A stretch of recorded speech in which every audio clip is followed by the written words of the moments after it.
हाल बुना। भोले भाले किसान अधिक उत्पादन के लालच में फंसकर रासायनिक खाद व कीटनाशकों का प्रयोग करने लगे। बैलों की जगह ट्रैक्टर से जुताई होने लगी। शुरुआत में कम रासायनिक खादों के प्रयोग से अधिक उत्पादन हुआ।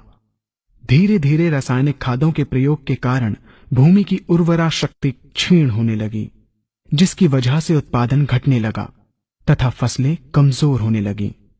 फसलों के कमजोर होने के कारण उनमें रोग व कीट लगने लगे। रोग व कीटों से फसल की सुरक्षा के लिए और अधिक कीटनाशकों का प्रयोग होने लगा।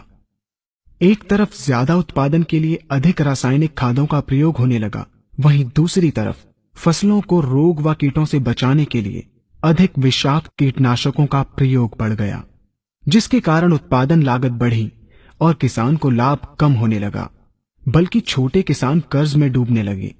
धीरे धीरे भूमि की उर्वरा शक्ति क्षीण होने से भूमि बंजर होने लगी। रासायनिक खाद व कीटनाशकों के कारण खाद्यान्न भी विषाक्त हो गए तथा जलवायु भी प्रदूषित हो गई, जिसके कारण मानव पशु पक्षियों के स्वास्थ्य पर प्रतिकूल प्रभाव पड़ा, जिसका परिणाम आपके सामने है। मानव स्वास्थ्य पर रासायनिक खादों के पड़ने वाले प्रभाव को आप ऐसे समझें। जब किसान फसल में रासायनिक खाद डालता है तो रासायनिक खाद में उपस्थित विषाक्त रसायन जल में घुलकर सबसे पहले जल को प्रदूषित कर भूमि के अंदर उपस्थित केचुए व सूक्ष्म जीवाणुओं को मार देता है।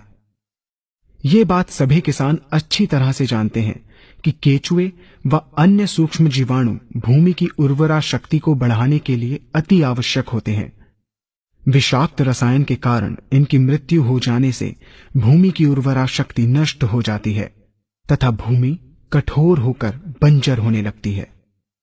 रासायनिक खादों के विषाक्त रसायन पानी के माध्यम से अन्य खनिजों के साथ फसल के अंदर पहुंचकर फसलों को विषाक्त बना देते हैं।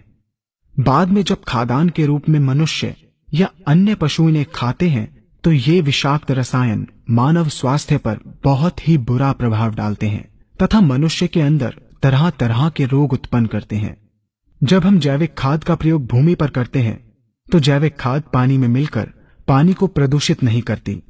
जैविक खाद भूमि के अंदर उपस्थित उर्वरा शक्ति को बढ़ाने वाले जीवाणु तथा केचुओं की संख्या को तीव्रता से बढ़ाती है, जिससे भूमि की उर्वरा शक्ति बढ़ती है तथा भूमि छिद्र युक्त एवं भुरभुरी हो जाती है, जिससे वायु और प्रकाश भूमि के अंदर गहराई तक प्रवेश करते हैं, जिसके कारण भूमि में तापमान एवं आर्द्रता का संतुलन बना रहता है और फसलें मजबूत होती हैं।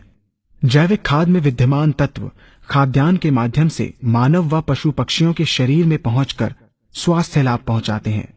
जैविक खादों के प्रयोग से फसलें अच्छी और मजबूत होती हैं, जिसके कारण उन पर रोगों एवं कीटों का ज्यादा प्रभाव नहीं पड़ता। यदि किसी प्राकृतिक कारणवश कीटों व रोगों का प्रभाव अगर पड़ता भी है तो गौमूत्र एवं औषधीय वनस्पतियों के घोल के छिड़काव करने से फसलों को रोग एवं कीटों से बचाया जा सकता है। गौमूत्र एवं अन्य प्राकृतिक औषधियों के मिश्रण के छिड़काव से फसलों का कम लागत में बचाव हो जाता है तथा वातावरण पर भी कोई दुष्प्रभाव नहीं पड़ता। यहाँ हम आपको तालिकाबद्ध तरीके से दोनों